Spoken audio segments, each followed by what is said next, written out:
Guys, you have desperately got to get into section 2.1 if you haven't yet. What's the ideas in section 2.1? Does anyone remember anything from section 2.1?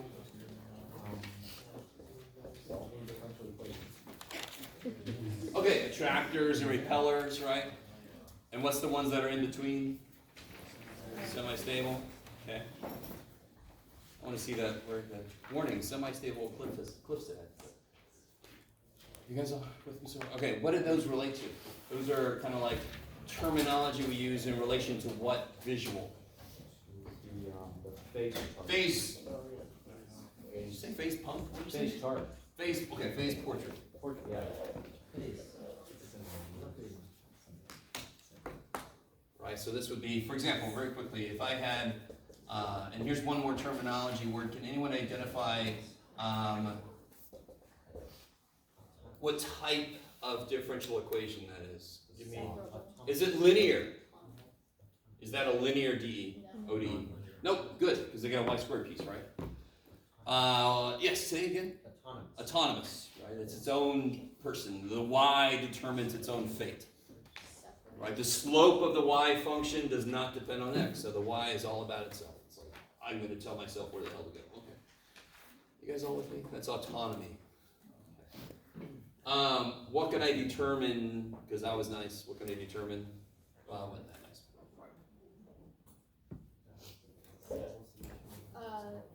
It's going to look the same left.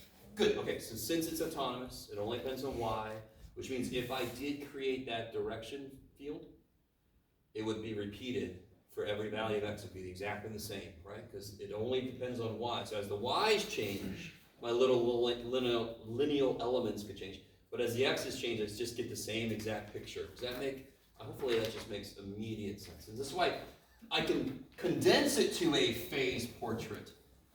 Because it just repeats forever in both directions. Sort of like drawing one tangent and then go forever like that, right? Okay. You guys all with me? So what can I determine from this to help me start graphing this? Yes? 0 and x are... And what are those? Those are, of course, the critical points. Yes. Good old critical points. So 0 and 5? So those are possible locations of attractors, repellers, semi-stable. You guys all with me? Let this be easy. You should enjoy the hell out of this. I'm not saying we're going to face like impossible things, but it's going to get a little harder. So this is relatively nice. It kind of feels like stuff you've done before, but it's not exactly the same. How do we determine what to put up here? I can do this because these are where they're flat, right? Slope is 0 here. That's what it says. So what do I put up here? An arrow going which way? How do you tell? Yeah, if I put a 6 in, I get positive times negative, so it's going down. If I put a 3 in, I get positive times positive, so it's going up. If I put a negative 7 in, I get negative times positive. Is that cool? So it's going, we're going down. Do I have any semi-stable positions? No. Nope. Yeah, this one is an attractor. I love how I give it away with the N. And this one, of course, is a repeller. Repeller, I always forget if it's E or O. Is it E or O? I don't know. Repellent. Repeller. Okay. Now, real quick. Are you able to do a very rough sketch in each region? Would you be able to do that? Do it. Do it. Go ahead and put a very rough sketch in each region. It should also feel familiar to stuff you've done before. The slope in this entire region is what? Negative. At 5, the slope is 0. So can you imagine what are the lineal elements doing as I approach 5? They are flattening out, correct? Are you guys with me? So one reason I put the little dotted line is because they truly are locations of asymptotes. I can never get there because the lineal element becomes less slope, less slope, less slope. And I'm like, I can't ever get there. Right? Okay, look at this. Okay. So what would it look like up here? Can somebody do it in the air? There it is, several times. Okay, so I would go, that's a representation of what it could look like, right? Last time I showed you in Desmos, actual solutions, and it was really cool when we went to negative, it just went flipped into the middle region. I just love that shit. I don't know how you guys feel about that. In the middle, what's it gonna look like? Here's an asymptote, and it's gonna always be increasing. Some sideways. Yes, okay. Yeah. Anyone know what that kind of looks like? Arctangent, I love it. Kick ass, especially because arctangent would have some asymptotes. It also kind of has the same shape as a cube root, but that of course would go to infinity, so, okay, you guys all with me? And of course here, asymptote, it's gotta be always down. Yeah, you can make whatever sound effect you want, I love it. Okay. Now obviously it can't be all three because then it wouldn't be a function, but dependent on the initial condition, then you know which region it's in and you know the frickin' shape of it. You understand? Of course we know the shape. That's the whole idea of somebody telling me the slope is I know the shape. I just don't know where it is. Okay, maybe. Let me stop for a minute. Is everybody cool with that? You gotta get in there and try that. And you have to remind yourself that if you think it's hard, it cannot be. It cannot be. Okay. So this is what's called an autonomous. So in this case, it's an autonomous, non-linear, first order, ordinary differential equation. Oh my God. Sounds like a order at Starbucks. Okay.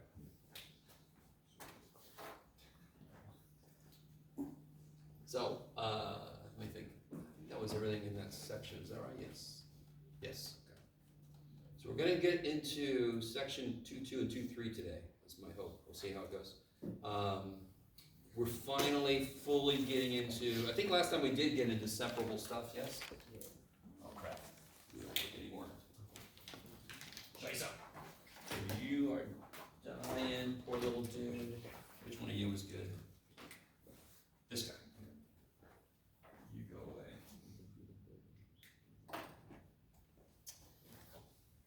Yeah, this way. So separable.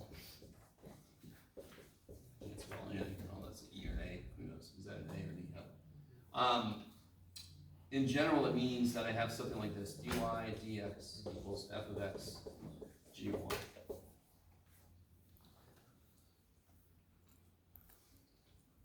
So right with me. So that would be separable, right? Does separable have to be linear for me to do it? No. Good. Some methods. Well, in fact, the next section, very in your face. The next section is titled linear. So. There is a method I could use if it is linear. Are you with me? Because not every function that's linear is separable. Would you guys all agree? Well, we'll see some examples. Right? I'll show you some examples. If it is in this form, so for example, if I have dy dx equals x minus 1 squared times e to the y. How would I solve this? What would I do?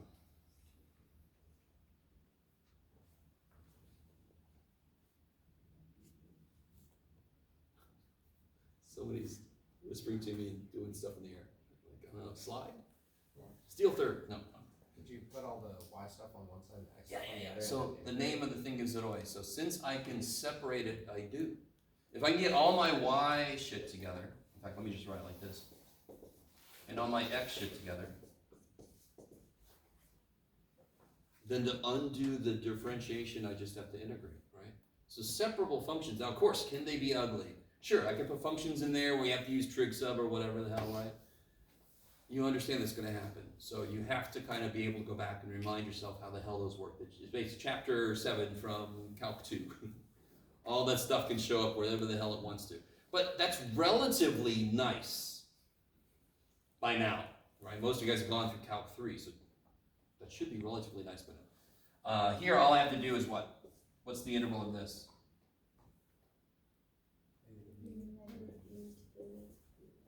Yeah. What's the interval of that business? Yeah, the inside is linear slope 1. So I can treat it like x squared. So it'll be 1/3 x minus 1 squared, cubed, plus See? You guys all with me? Is that all right? Is that all right? That's beautiful. So if it's separable, what do you do whenever I say solve this differential equation? You rule out separable. You take a moment and just say to yourself, could I separate this? If you can, that will almost always be the easiest way to do it. Notice how I didn't say always. That will almost always be the easiest way. Just separate the damn things. Then you just get two 180 problems, or maybe 280. Okay. How do I solve for y if I wanted to? Yeah, Multiply by negative 1. yeah. Multiply by negative 1, so I get negative 1/3. Excellent. Let me do this for myself. Make that C1. So then I can just do plus C2 if I want to. And then I take natural log.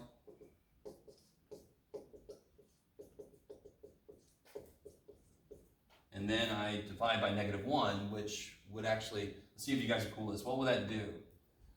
I could actually take that up and then make this a flip of it if I wanted to. I don't have to. Are you guys with me? Because the negative coefficient will go up and flip the inside. Okay. Not a beautiful answer, but a relatively easy process to get to that relatively kind of gross answer. Okay. Okay, good. All right, so one thing that could happen with separable, let me take an example out of the homework just to be safe. Blah, blah, blah, blah. Yeah, here it is. Okay. Let's do 26. Why not? Oh, that was too easy. Let's see. What about? Ooh, that one's gross. Well, that's one of your homework. Let's just do 26. That's fine.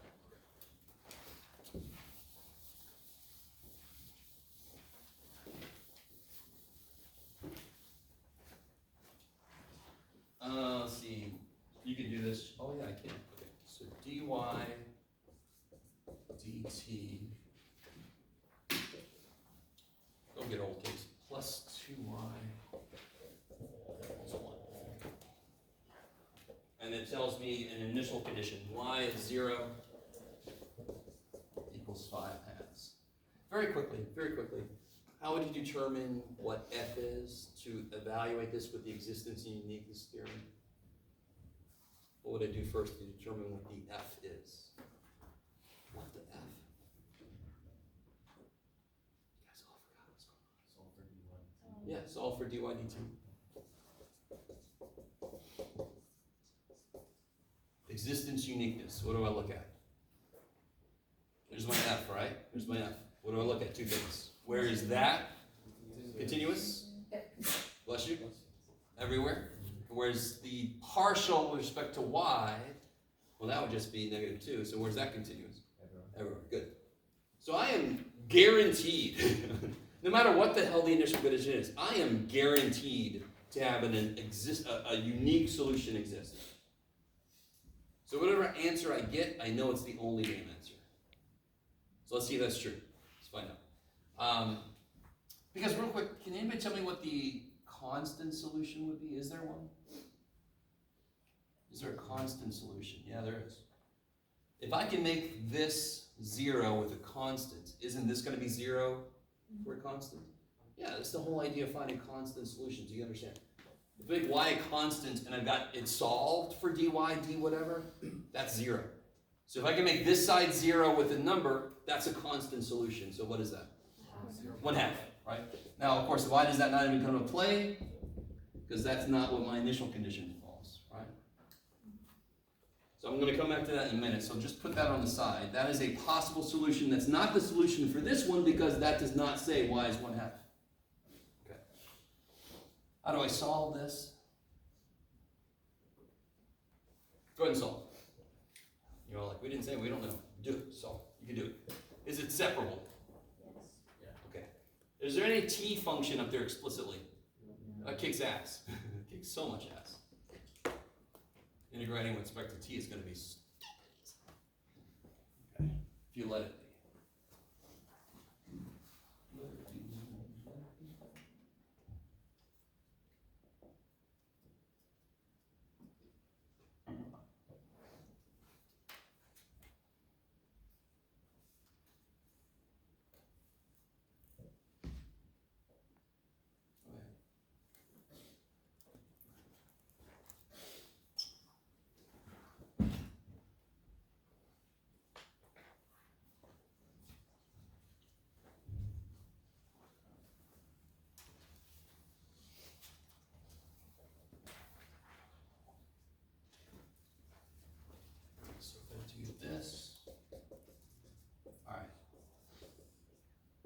in my general thing I do, I'll do half of it. There you go.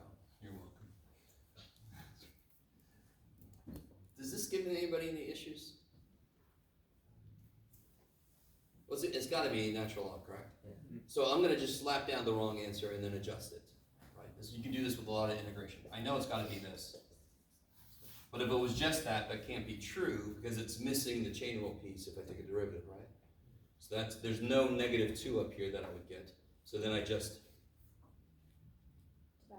divide by the -2 because you want it to die. So when I take this guy's derivative, I'm going to get -2 chain rule. I want it to die, so I just divide by it because I don't have a freaking -2. You guys see that? So much u sub, you don't need u sub. You just have to divide by a constant to kill what you don't want to show up. Okay. You could use u sub. If you did, you're fine. Just don't have to. Okay. Real quick, how do I solve for y? Oh boy. One thing I could do is no, Jeff, that doesn't work. I can do this. Right? Is that cool? Flip it, square root it. Then I can raise e to both sides. So this will be, is everybody cool with this? C2 e to the t. Are you guys at the point where you can just see that? E to that, adding powers means you multiply and blah, blah, blah, blah, blah. So you get another constant in front. What a great teacher. What's his lectures like? Blah, blah, blah, blah. And then, of course, what do? Trying to solve for y.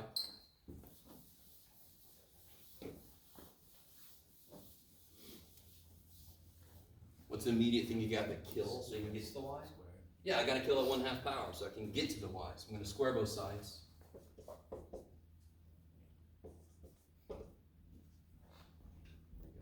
So I give you C3 e to the 2t.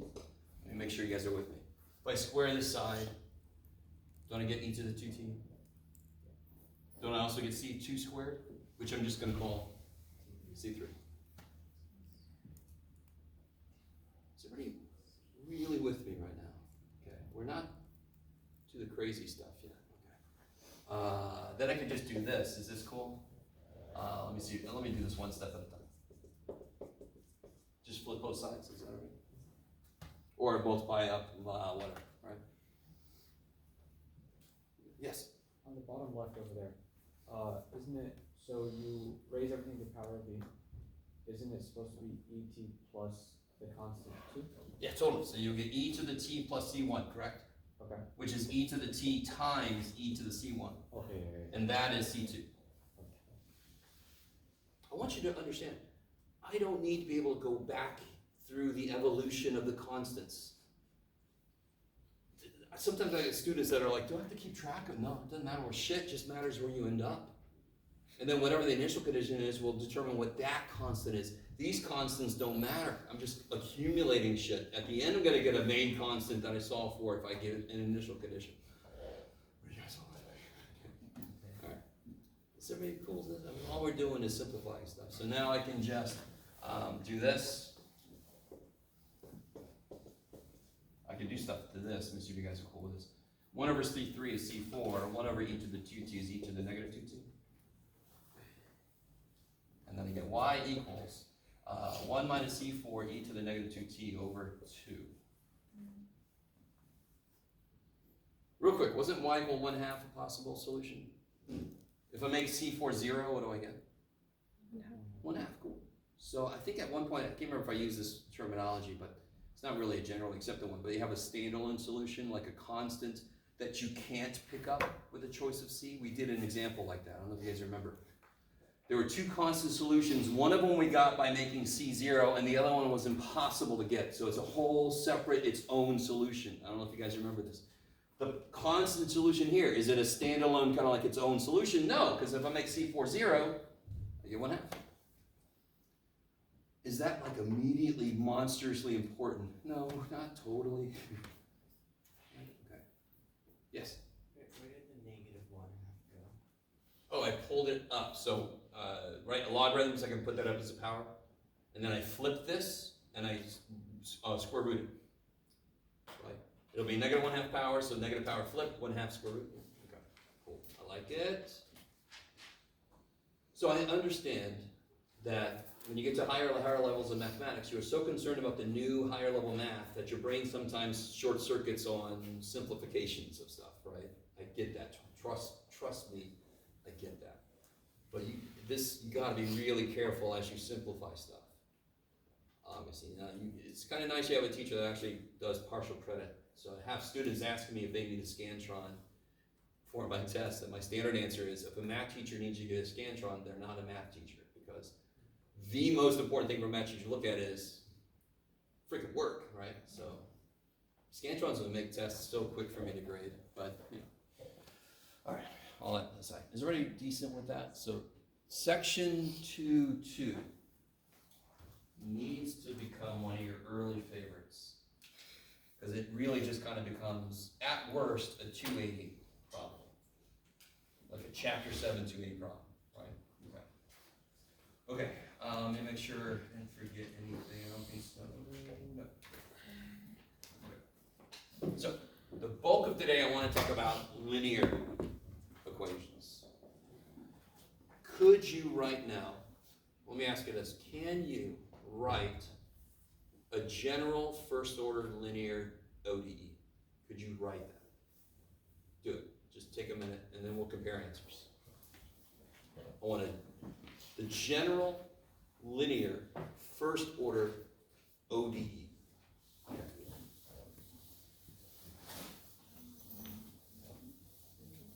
You can even use your notes if you have to.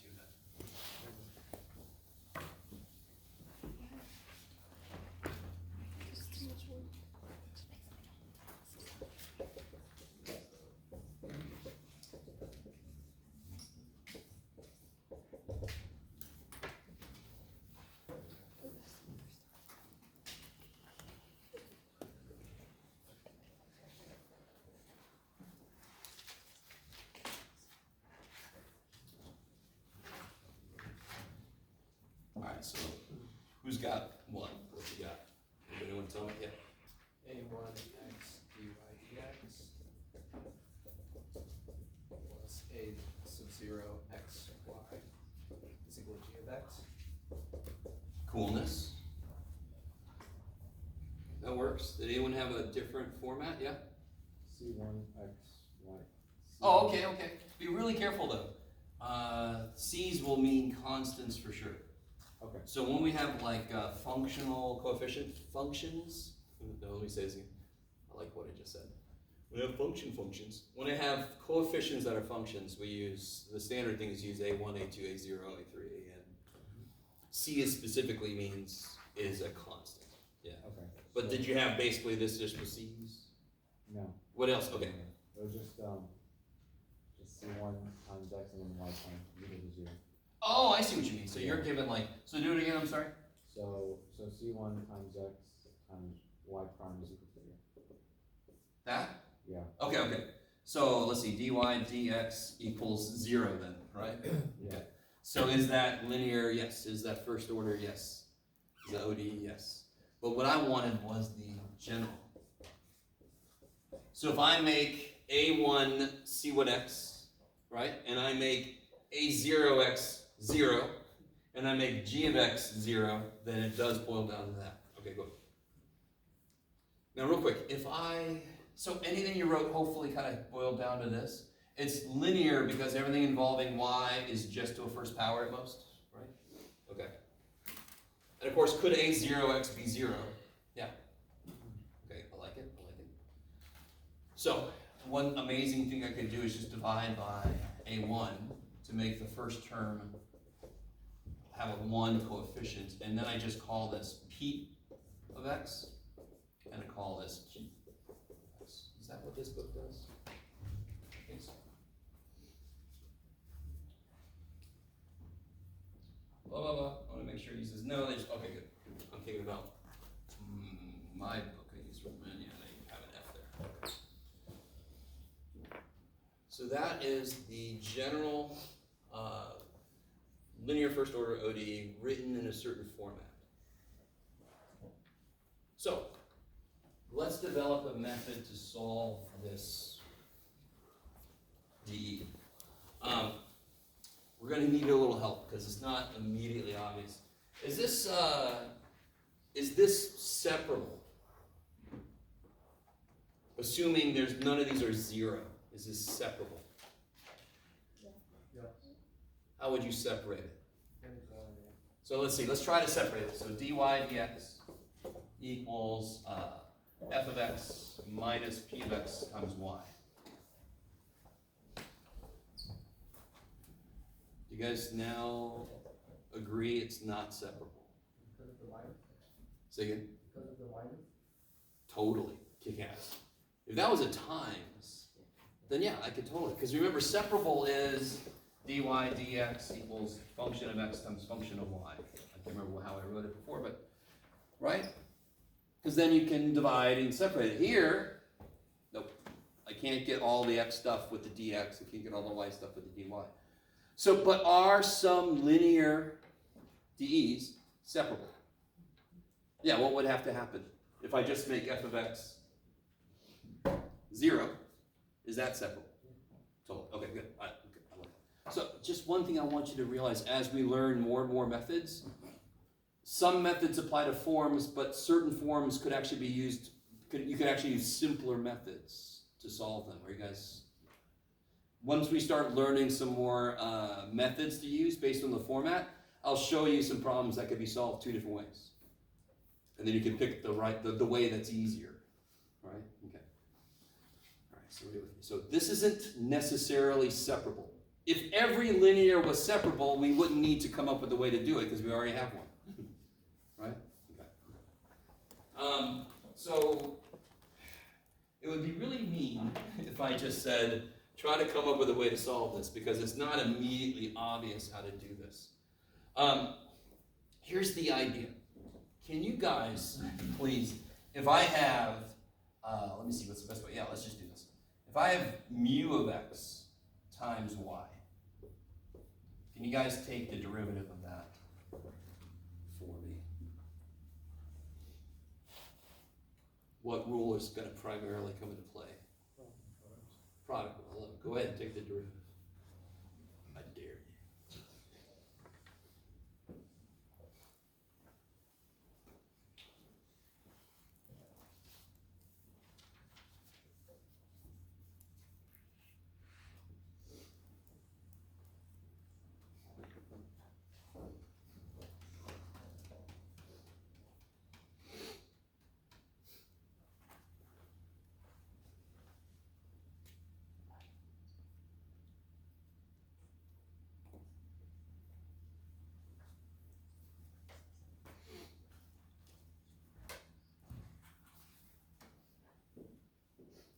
All right, not too bad. So when you do the product rule, you take the derivative of mu first.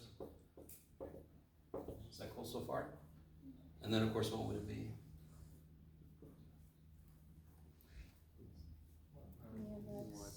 Dy dx, is that cool? All right, now let's do this. Let's do this. Let's compare terms here. Dy dx, you see it? So I'm going to underline it. Underline it, right? Let's see, what else we got? This guy. Do you see anything that looks like that over there? There, right? Yes. When you take the product rule, why do you not put mu of x next Oh, to dy? I mean, I could. I just was writing it just to be quick. But... Oh no, I mean like on the other one. Multiplied by dy dx. Oh, I'm sorry. Yeah, being silly. Thank you. Okay. So this piece relates to that piece, just missing what? Oh yeah, that would have made this next step really hard. This piece relates to this piece. What am I missing? Mu x, right? This piece relates to this piece, right? You guys kind of see what I'm saying? So if I'm given this, what I need to have happen is so the whole idea is if I can multiply both sides by some function of x, what I'm hoping to have happen, so if I multiply both sides by a function of x, let's go ahead and do that. Let's see.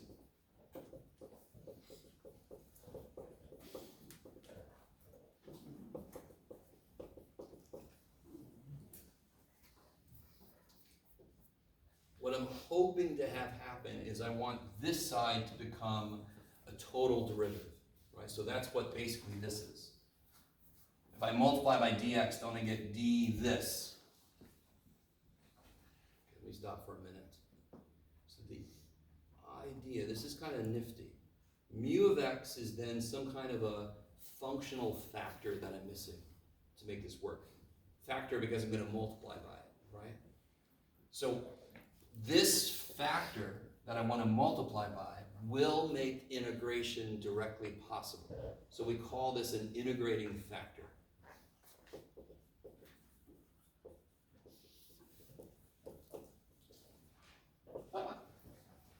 So let me do an example kind of in reverse, just to get the concrete idea down. Let's see, what room do I have here? And then I'll come back to this. Well, let's see, what did I say? Yeah, okay, so what I want to have happen is if I compare this to this, then what I need is, I need this piece to equal this guy.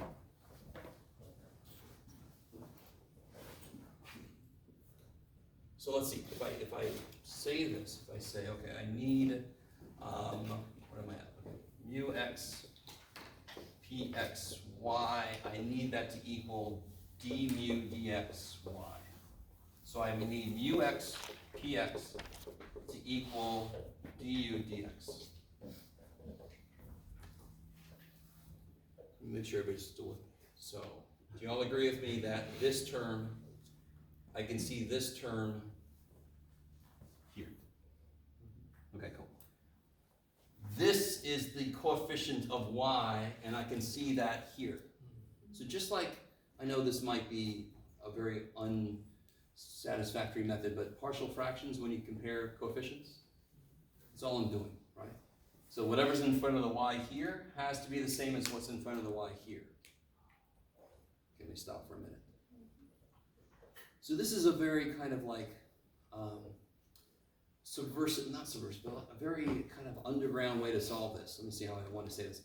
It's saying, if I had this function that I could figure out what to multiply by, in order to make this become this, integrating this is easy. So I'll do an example of that in a minute. So right now, let's focus on what we just figured out has to be true. Okay, so I'm going to say this every now and again this semester because I get students that get a little confused. We're in the derivation step right now. We're deriving an approach. The approach is going to be streamlined. The derivation is going to be, right, a little bit. But we're going to get to a point where, okay, if I see this form, I do this process. If I see this form, I do this process. We're just figuring out what the hell the process is. All right, so let me focus on what we just figured out must be true.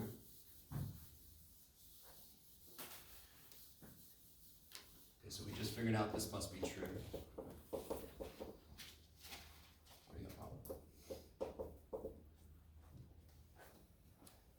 Is that separable? This step is not one you're going to have to do every time. We are learning a shortcut, but we're deriving it right now. You guys kind of with me? Is anybody at all with me? Yeah. Okay. Are we subtracting dx or equals? Oh, sorry, it equals, yeah. So we just figured out, by equating coefficients, I found that this must equal this. Just by equating coefficients of the y terms.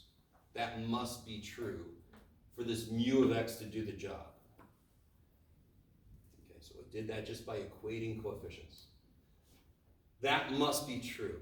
That is itself an ODE, yes? Is it separable? Yes. So I can bring the dx up and divide by mu, yes?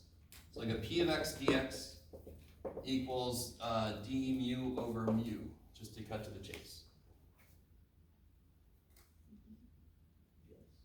All right.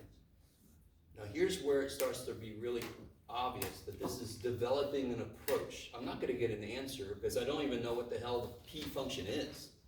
But what would I do next? Integrate.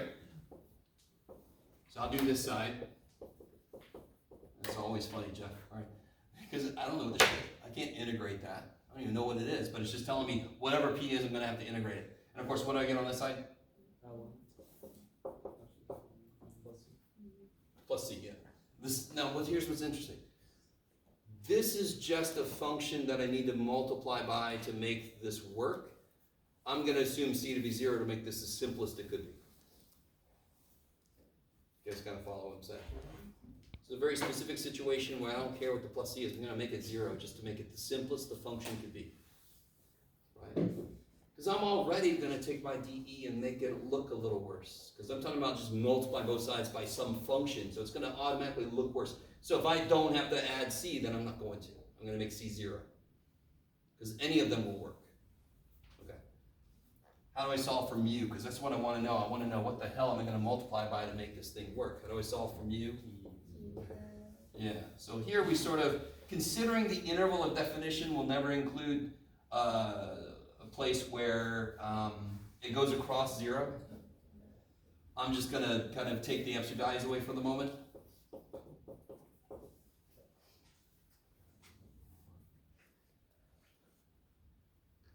Yes. Is u still a function? Yes. It is, right? Okay. Yeah. Isn't this a function of x? Yeah. I just put it as u just to make these go to mu, just to make these go to together better, right? We all know when we write y, it's a function of x. So mu is a function of x, just like y is a function of x. I like it. Now, as a student, when I do this kind of things, you guys right now are thinking, what the shit does this mean for me? If you give me a problem, what am I actually gonna do, Jeff? This is all nice, it's fantastic, I love it, it's fantastic. What the hell am I gonna do, right? If you're not thinking that, I don't quite understand you. That's what I would be thinking. So, before I do that, so let's just hold on to this. I want to make sure you understand this idea of total differentials and how to integrate them. It's a little silly. I'm almost certain all of you can do it, but you might not have done it directly enough. So like, here, let's start off really stupid. What's the integral of dx? Holy crap. So what's the integral of d e to the x cosine y?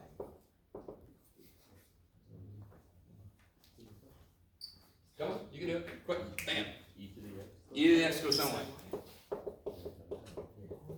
Do you understand? You don't see this very often because we don't really run into this showing up or being needed often. But we will now, because the entire point of this is lots of derivative shit happening. We have to undo it, right? Do you kind of follow what I'm saying? So if integral dx is x plus c, and I could have done integral, what's the integral dl? L plus c. Yeah. Integral d, I don't give a shit, is I don't give a shit, of course, plus c, right? You guys kind of follow? You've seen this somewhere a little bit, but you've not focused on it. Okay, maybe. Okay. And so why is that the answer? Same reason the answer here is x. The exact same reason. Are you guys semi okay? Because what's my variable here? This. Yeah. Okay. All right. Maybe. I can't remember if in Calc 3, it's been a while since I taught that. I don't think that comes up too often either.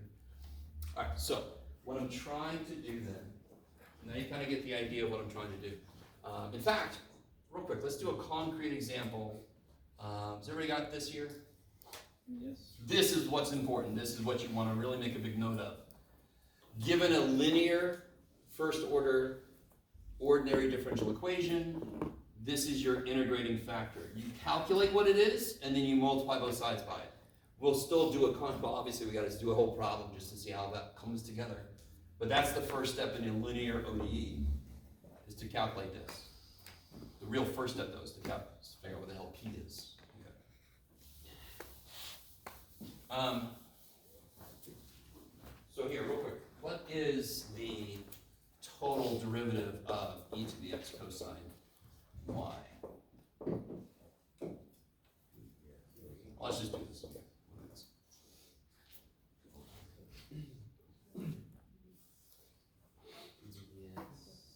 Yeah, so it'll be e to the x cosine y. Is that cool? Plus, because I did the derivative of, no, not integrate. I did the derivative of e to the x, that's the guy, and then I left that guy alone. Minus e to the x. Yeah, minus e to the x sine y dy dx. You kind of with me? Yeah. If I wanted to, I can multiply both sides by dx.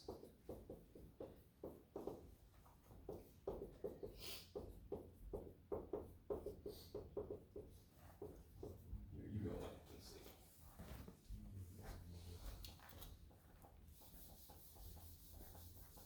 Ship it.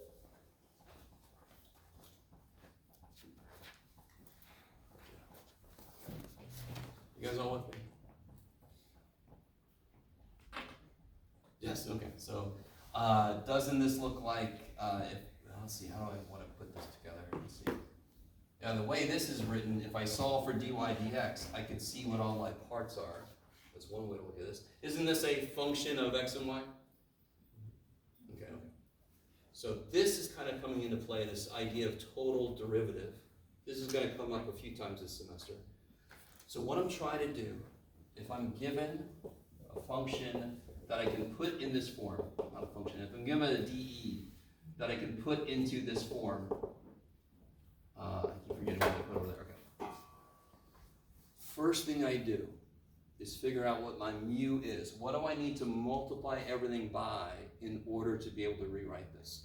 So if I figure out what my mu is, it's gonna be this. This is what you memorize.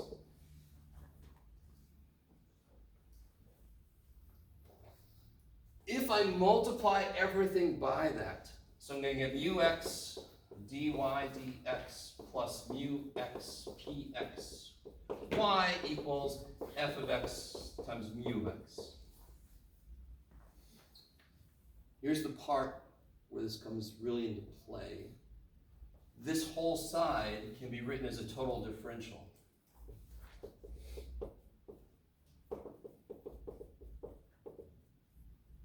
Let me do this.